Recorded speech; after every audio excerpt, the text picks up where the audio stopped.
In our last video, we started out with this string trimmer repair, an RY252 or 253 gas string trimmer, and we replaced the fuel lines. This was a trade-in unit, and when we replaced the fuel lines, we thought we were going to get better action. We did get a better sound. We could check our spark plug, and really, that's probably not a bad idea in this particular instance. However, the gentleman I got this from, I have a feeling it would be unlikely that the spark was the issue.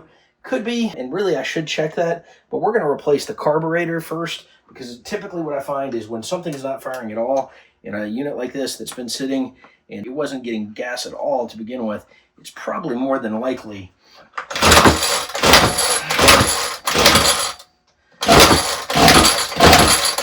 it could be the spark, but in general, when I have these problems, it's the carburetor 9 times out of 10. So we're going to bet on the 9 times out of 10 solve, and we'll go with the carburetor replacement. If you enjoyed this video, please consider subscribing. Don't forget to tell me about your project in the comments. So I ordered this kit off of Amazon. It's got a bunch of different parts. I'll link a link, of course, in the video description. A couple of the important parts are going to be, we want to make sure we've got our gasket that you'll want to use. You'll make sure you put on there, and this gasket will hold in place. Could be the gasket, could be part of the problem on this. Sometimes those will deteriorate or get torn, and it makes it easier to leak. This is the gasket we're working with. So to remove this, we're using this particular one. I believe it's T20. So we're going to go down to our T20. The bolts for the gas tank were T25. We're going to move down to T20. Okay, we're going to go ahead and remove our T20 screws here. I do like to loosen the gas cap when I do this, and I'm going to go ahead and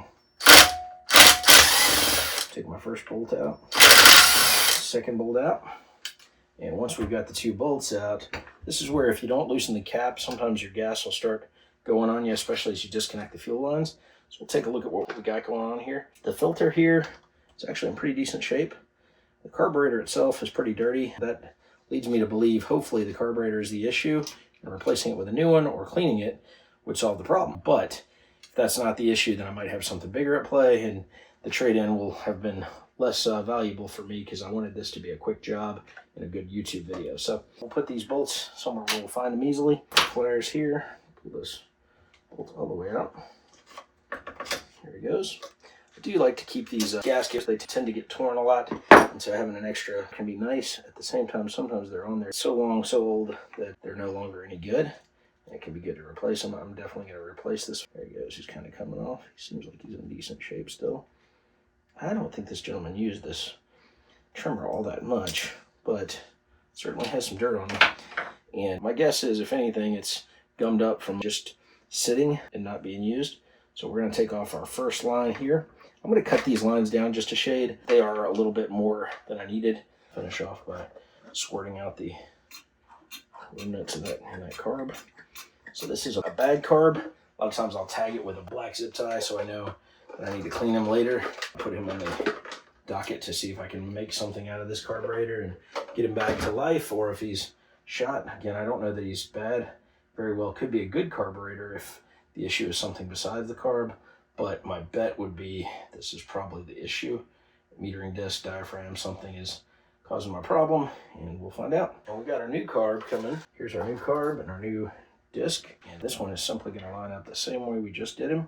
We're going to go with the 2-part piece, and again, we're hoping this carburetor just does its thing and gets after it. So let's see what happens. I did say I was going to cut these fuel lines down just a shade since they're a little bit long.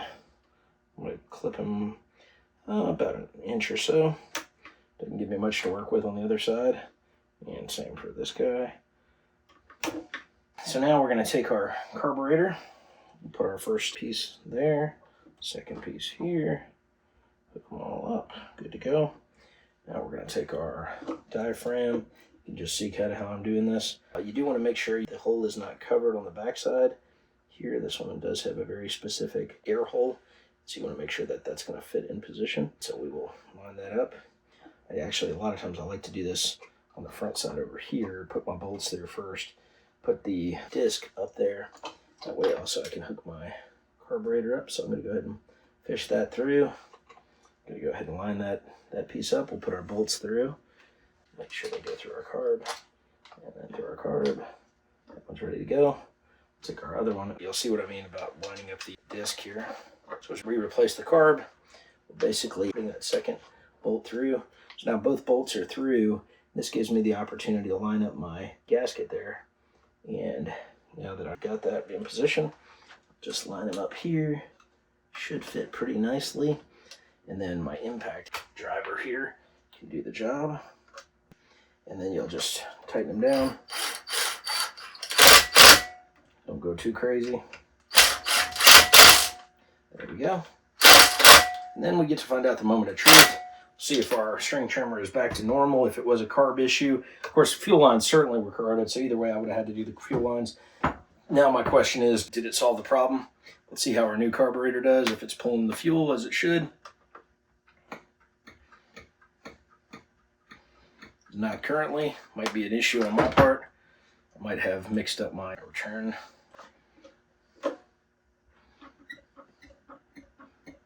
Need to take this guy and go the other way, so we'll re-swizzle our gas lines here.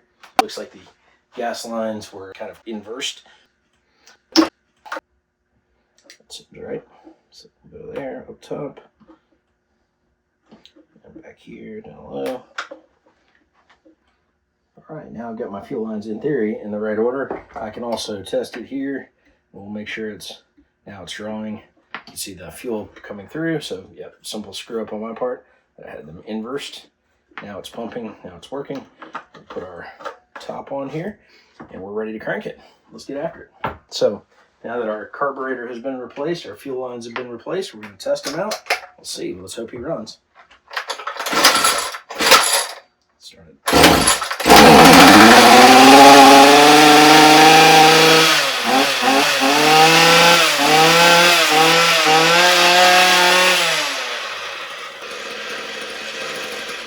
Running like a champ. So as expected, carburetor was the issue, simple replacement. Bought a little kit on Amazon, worked very well. All right, folks, he's up and running, good to go. We're gonna take our filter, put that back together, and this item is ready for resale. We've kept another one out of the dumpster, and I know this was a simple video for me to do because I do this a lot, but I'm glad to see this is up and running and everything is working as expected. So hope you enjoyed watching this video. If you did, don't forget to like, comment, and subscribe. Have a great day.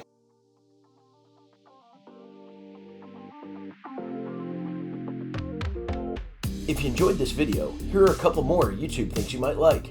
Thanks again for watching.